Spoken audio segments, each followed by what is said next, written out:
Krista Gibson with New Spirit Journal, and this is our video feature called Keeping It Real. And this is the last in an 8-part series called Herbs for Health with EagleSong Gardener. I can't believe how quickly this 8 weeks has gone, but it's gone really fast. So in this last installment, we're going to learn about Motherwort. And again, I think that's one of those herbs I've heard the name a lot of times, but I certainly don't know how to use it or what it's for. And as you know, if you've gotten this far so far with us, EagleSong has been working with herbs for well over 40 years. So all the information we're getting is based on living with herbs and really knowing how to work with them. So we're very, very fortunate. So thank you so much for being with us. And as you probably also know by now, these are standalone videos, so you can watch them however suits your fancy. And if you want to review them, they're on our website, newspiritjournal.com. You can go look at them many times over should you want to. So thanks for being here, and let's go see what EagleSong has to share with us today. Hello and welcome everybody. I'm Krista Gibson with New Spirit Journal, and this is Keeping It Real Herbs for Health with EagleSong Gardener. Hi, EagleSong. Hi, Krista. It's great to be back. Yeah, can you believe we're in week 8? I know, it's our last week together. Yeah, the time just flew. So today we're going to be talking about Motherwort, and this is another herb I've heard of for years, but I don't know anything, so tell me. Oh, wow. Motherwort. Yes. So I love the name of this plant, how she's been called through time, Motherwort. People don't, the word wart I especially like. Witches, you know, have been associated with warts. That's right. Yes. And actually wort, W-O-R-T, is an old English word for plant. Ah, okay. So this is the mother's plant. Right. So that's her common name, Motherwort. And her botanical name is Leonuris cardiaca. Okay. So we would get the idea from the Leonuris that there's a lion involved here. Okay. And cardiaca would also help us to know that it has something to do with the heart. Right. So Motherwort is the herb that actually brings to us the heart of a lion, because every mother needs one. That's right. That's beautiful. That's beautiful. And I love the history of the plants. I love the tracking back through time. I am a folk herbalist. I practice in the human tradition. And I just love the idea that women through time have given this information to one another to help them be able to do what it takes to be a mother. And so this is an herb that, this is no quibbling. This is a very direct herb that puts her arms around you when you are in distress, that reassures you that everything is okay. Oh, nice. Yeah, but not okay in the sense of Disneyland. It's okay in the sense that you got this, girl. Okay. You got what you need to do whatever it takes to get through whatever it is you're involved in right now. And Motherwort is the plant that when we want to rage and the energy is incredibly big and it just wants to go out, you take the Motherwort. And she puts her arms around you. And you don't go out to get rid of whatever it is you're angry about in that moment, which would probably get you in a lot more trouble. That's right. You actually take that energy and you put it into your pen and you write the letter to whomever it's going to take to get some attention to whatever it is that needs attended to. So she helps redirect our energy to a way that would be a more positive way to get our needs met. So would the word courage fit in here? That's what keeps coming to me, is courage, that it helps you have courage. I love that, Krista. You got it Yeah. right on. Yeah. Cardiaca. Yes. Cardiac. Lion-hearted. Yes. Yes, iron-hearted, but what the core, Mm. where that is the root word, core, Mm-hmm. is the heart. Mm-hmm. And so this is an herb that actually really strengthens the heart, Mm-hmm. especially like arrhythmias and irregularities of the heart and circulation. Motherwort's a great ally. Mm. So the heart, a lot of times people love to languish around in the brokenheartedness of the world. Yes. And that's like water and earth together makes mud, and you can't go anywhere in that. Right. So it takes courage. It That takes it a does. strong heart. Mm-hmm. And what I love, in fact, I actually, because of this birthing that we're involved in right now with the COVID-19, basically the humanity of the world is learning to accommodate that virus in our bodies now. We've never had to before. Mm-hmm. And this, my perspective, is that now it's a part of us. Mm-hmm. And so we're accommodating and learning how to live with it. Right. And so Right. good circulation and the courage to deal with these things doesn't just come out of thin air. You can Right. use plant allies. Mm-hmm. Plant Mm-hmm. allies like the motherwort are excellent for the heart is the home of courage and spirit. Mm. We want to build the physical heart as strong and flexible and resilient as we can. And there are so many herbs that can help us do that, motherwort being one of the best. Mm-hmm. Okay. Easy access. She's naturalized in my croft here. And some people would say that's invasive, but Mm-hmm. I've never felt invaded by this plant. I just realized she is so gregarious, Mm. so generative that she just loves, and by seed. She doesn't travel through roots or anything. It's by Mm. seed. Mm. So this is a plant that's actually really good for people who have good ideas and they need to get them moved forward. Mm-hmm. Mm-hmm. Plant that can really help you focus, bring your energy in to the center, Uh-huh. and be able to give that idea a place to ground so that you Right. can actually see it come to fruition. Beautiful. Mm-hmm. So I love this. Yeah. It's that place of seeing the plants so much more than what they can get rid of in Mm-hmm. our physical experience. Right. No, that's a one way to look at it. Right. But these plants are coming at us full force right now Right. and saying, we have these gifts. Mm-hmm. We want to work with you. Mm-hmm. We can help you incorporate that virus into your physical experience and not it's just going to be this way. Right. Right. Yeah. Not harm you, not destroy you, but learn how to incorporate. Yeah. Exactly. And so learning about that. So how do we do it? How do we take this? Best in tincture form. Okay. Don't do it as a tea. Do not try to drink motherwort as a tea. You Okay. will never take it again. Very bitter. And this is not a bitter that actually, a lot of people are kind of over the top on bitters, but they don't understand bitters, Mm-hmm. nor do they understand how the body works. So this herb is bitter, bitter, bitter. Mm-hmm. Not good as a tea.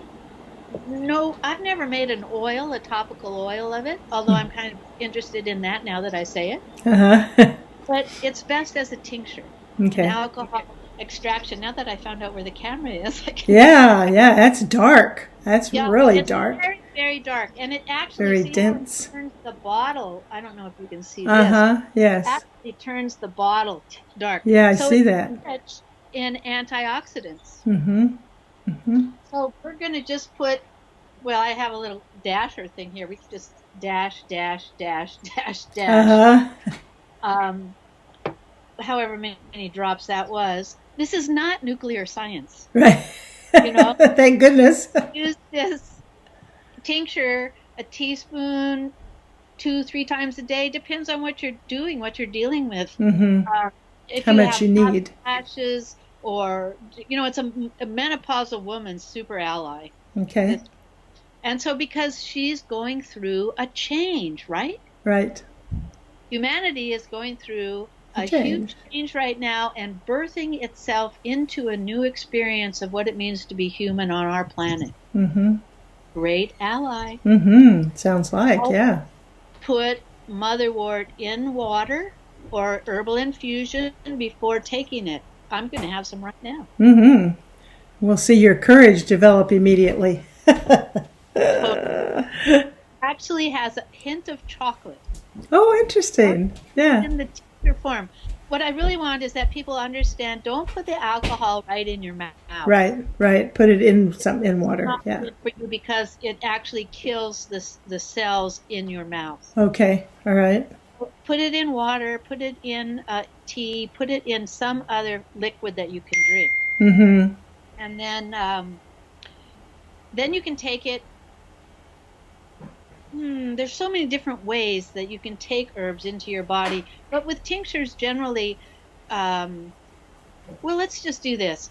You can decide, you can learn how much your body needs. If you're having an experience and you think this herb is going to help resolve that experience or somehow shift your energy to another pattern, then take 5 drops. Okay. And wait 15 minutes. Then if nothing changes, take 5 more drops and wait another 5-10 minutes. Nothing changes, take another 5 drops. So what you're doing is you're learning how your body and this plant interact. Mm-hmm. All right, you got up to 25 drops or 30, that's one dropper full at in the course of, say, an hour. Now you know that your dose would be 30 drops, 1 dropper full. Mm-hmm. And so you can learn how your body right. and herb go together. Yeah. This is super important because what you're doing is you're developing. Anyone who really wants to learn herbs this way, you are developing. We all get to develop this relationship with the plant where we actually know how the plant works in our body. Mm-hmm. Mm-hmm. And I prefer to teach herbs and to use herbs simply, one at a time. Mm-hmm. Okay. Don't make very many blends. Right. Occasionally I will do that because we are want to do that. Right. And so it's like cooking. Mm-hmm. I like to play around with flavor and taste and put it together. And it's also like gardening. Mm-hmm. Right. Or in nature, no plant just grows one at a time. Right. So it is a totally normal thing to want to put things together. Right. But I prefer to learn them and teach them one at a time, because you know you're a different person when you're just with one friend. Mm-hmm. Mm-hmm. And if one more person comes in, everyone shifts. Yep, it changes the dynamics. That's yes. right. Yeah, absolutely. So once you learn the plants independently of one another, you have a better idea who's going to get along well together if you decide to make a blend. Mm-hmm. Mm-hmm. And then, because we make all of our tinctures singly, I can actually be very articulate in my compounding. Mm-hmm. Because I know just exactly what I want from each one of those plants if I'm making a compound. Right, right. So it's really fun. And she's over here looking at me like, come on, why are you not inviting me to the party? That's what I was wondering. When are we going to get to see her? There she is.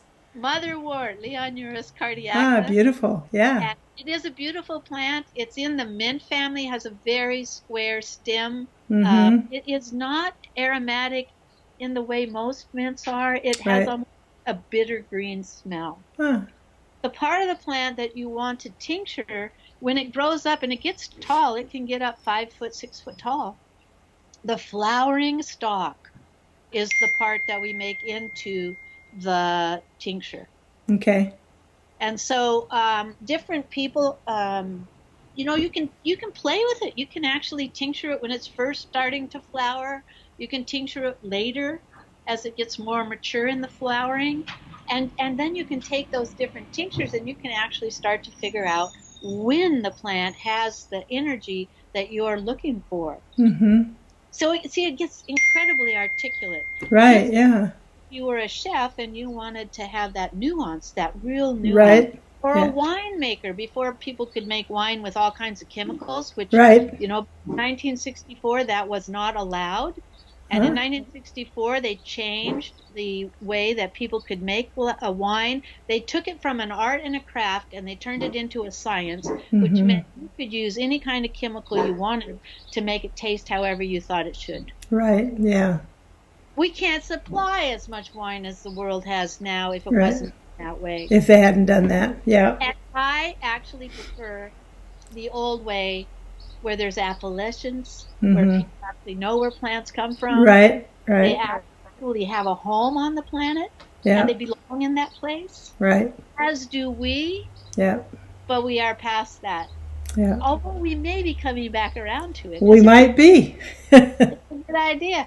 There's a part about staying at home I really, really love. Me too. Getting to know my neighbors, getting to know the plants around me. Yeah. When they closed the gates to where I usually take people for herb walks, I didn't stop looking for places to go on herb walks. I just looked for some new places. Something different, right. Yeah. I ended up talking to farmers, and I said, hey, can I bring 5 or 6 people here to go on an herb walk? And they all said yes. Because I had relations with them for many years, and they know me. Right. And it's, if I'm going to bring these people, that's a trustworthy thing. We can actually behave ourselves and take good care. Right. And that, to me, is an important part of this kind of herbalism. Absolutely. Absolutely. It's knowing you're a person who knows the plants in your area, who knows stories about plants that aren't necessarily just data. Right. You know, they're rich, and they're meaningful, right. and they're all relatively safe. Is the best primary care, and it is the most practiced health care in the world today. Still. Love it. Just like gardening's the #1 hobby in America. Did you know that? I didn't know what the #1 hobby was. That's it. But I'm not surprised now that you say it. America is gardening. Yeah, interesting.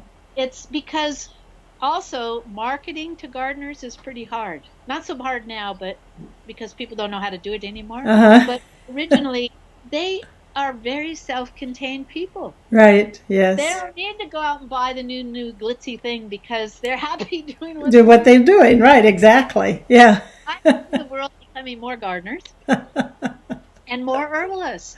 That's right. Well, and maybe that's going to happen. This is the medicine of the future. Yeah. We need to be able to take better care of ourselves, right. like a good mother would care for her kids, because our world needs us to start acting like adults instead of Right. And this is part of what's happening.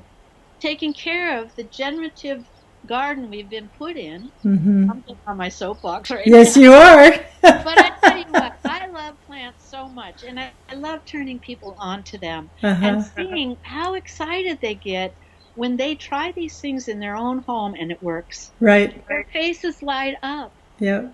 They realize that they could take so much better care of themselves, and it's so easy. Well, you know, and I think really need help, we can ask. Yeah, and I was going to say that's really what's been happening these last 8 weeks with this mini class that we've been doing. Is I think through this you have probably lit some fires in people. I want to learn more. I want to learn more, and so I'm going to tell them again where to go. EagleSong-Gardener.com, and I have it there on the screen. And I know that you've got all kinds of classes and herbal walks, and as things change and we move forward, I know that you're going to be doing a lot more with people. So anybody who wants to know more, they need to get in touch with you. And absolutely. And we are working on online courses, so people good. we can reach more people, and really getting our feet back on the ground and having a lot of fun taking care of ourselves and the beautiful planet we live on. Thank you all for coming and for health. And thank you for sharing all your wisdom and information with us. It's just been really delightful. So thank you very much. All right. Take care. Well. Bye-bye. Bye now.